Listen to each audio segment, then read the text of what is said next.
आपण पाहत आहात प्रवासी संचार, प्रवासी दुनियेची इत्थंभूत खबर। हाक तुमची, आवाज आमचा, मग चर्चा तर होणारच।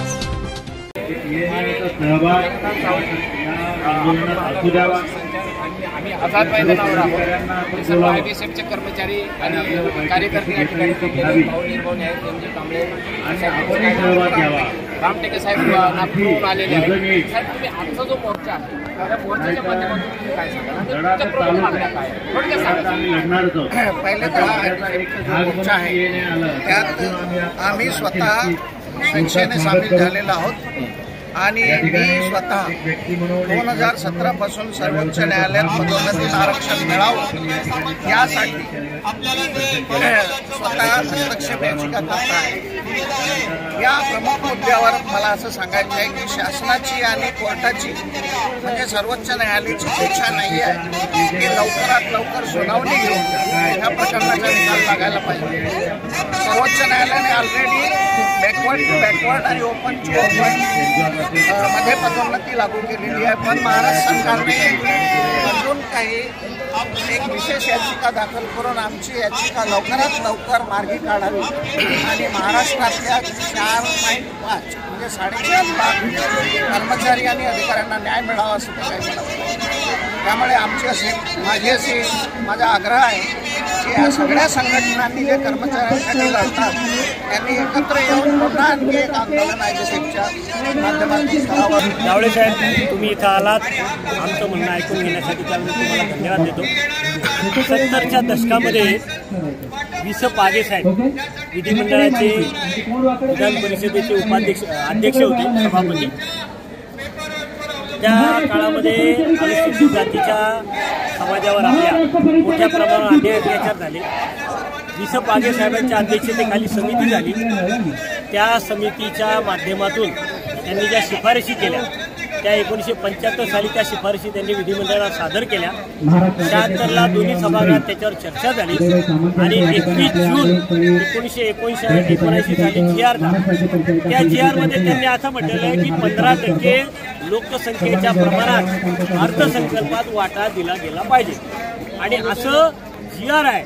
परंतु आज 40-45 वर्ष झालीत, परंतु राज्य सरकार अनुसूचित जातीचा वाटा जो आहे तो द्यायला तयार नाही। उलट इतर ठिकाणी आता सामाजिक न्यायमंत्री असं म्हणतात की लाडकी बहीण आणि वेगवेगळ्या योजनांना आमचा पैसा पळवला जातो। खंडोरे साहेब होते त्यावेळेला हाच विषय की आमचे पैसे इतरत्र वळवले जातात। तो जर पैसा सामाजिक न्याय खात्याला उपलब्ध करून दिला तर मग तो बार्टीचा विषय असेल, फेलोशिपचा, स्कॉलरशिपचा विषय असेल, फ्रीशिपचा विषय असेल, परदेशी शिक्षणाचा विषय असेल, छोटे छोटे उद्योगधंद्यांचा विषय असेल, बेरोजगारांना। तर भाऊ, एक आहे प्रश्न असा आहे की आता महानगरपालिकेचे तुम्ही 15% वाटा मागताय, कारण आम्हाला आरक्षित जागा काही ठेवा, हा पण मुद्दा तुम्ही हाताळलेला आहे, त्याविषयी काय सांगा? हे बा, मुंबई महापालिकेमध्ये आता सध्या आहे ना 15 जागा आहेत आणि 227च्या तुलनेत त्या अतिशय कमी आहे, म्हणजे निम्म्यावर आहे। आपली जी टक्केवारी अनुसूचित जातीची त्या टक्केवारीच्या निम्म्यावर त्या जागा आहेत। आम्ही आयोगाच्या उपाध्यक्षांच्या बरोबर मिटिंग केली, ती मागणी केलेली आहे। आम्ही जवळजवळ 2 वर्ष झाले मुंबईच्या महापालिका आयुक्तांना आणि निवडणूक आयुक्तांना त्याच्या संदर्भात पत्रव्यवहार केलेला आहे आणि त्या संदर्भात त्यांनी आम्हाला असं आश्वासित केलं आहे की विधिमंडळाच्या पुढे आम्ही विषय ठेवू, कॅबिनेट पुढे विषय ठेवू आणि तो GR कसा करता येईल, त्याच्यामध्ये वाढ कशी करता येईल हा आम्ही आमचा प्रयत्न करू। त्यांनी नाही केलं तर आपल्याला बोलायला जागा आहे ना, हे सरकार जातीयवादी आहे। महाराष्ट्रामध्ये भारतामध्ये आंदोलन केले तरी पण त्याचं काय होत नाही, काय करावं लागेल? कारण त्यांच्या आजही अंधश्रद्धा आणि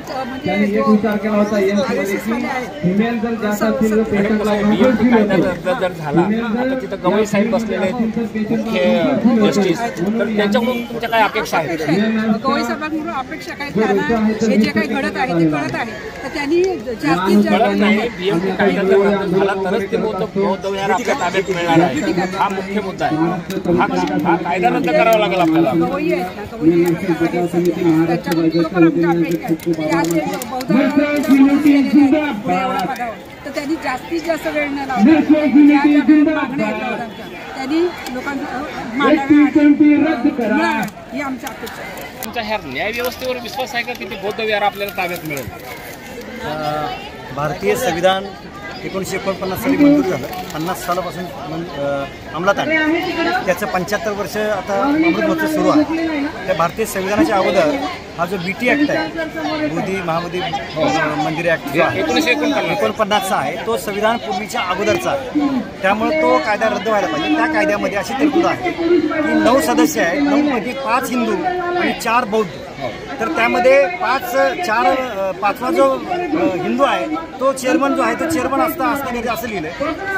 नितीश कुमारच्या काळात तो फक्त थोडासा बदलला आणि कुणीतरी राहील असं चाललं, परंतु आतापर्यंत प्रघात असा आहे की कुणी जरी असला तरी तो हिंदूच असतो. त्यामुळे डॉमिनेशन सुरू आहे. जगातील कुठल्याही धार्मिक ठिकाणाचं बघितलं तर संचालन ही त्या धर्मातल्या माणसांच्याकडे त्या व्यक्तीकडे आहे.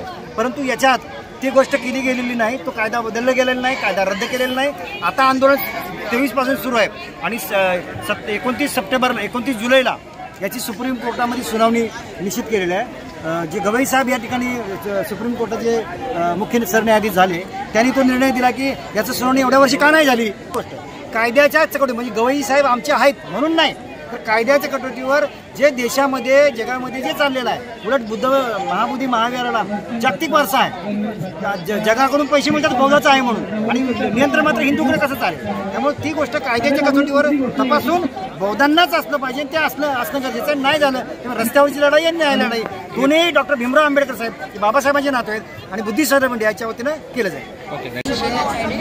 ठाणे जिल्हा भारतीय बौद्ध महासभा, ठाणे जिल्हा महिला अध्यक्ष आहे आणि आज या धरणे आंदोलनामध्ये आम्ही सहभागी झालेलो आहोत. जवळजवळ आम्ही ठाणे जिल्ह्यातून जवळजवळ 50 महिला आलेल्या आहेत आणि जे काही पुरुष वर्ग आहेत ते सुद्धा 50 आलेले आहेत.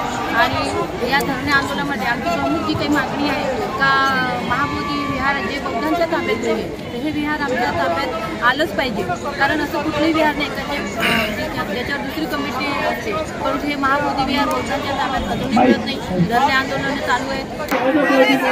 भीमराव साहेब आंबेडकर आगे बढ़ो, भीमराव आंबेडकर साहेब आगे बढ़ो, बुद्धी सोसायटी ऑफ इंडियाचा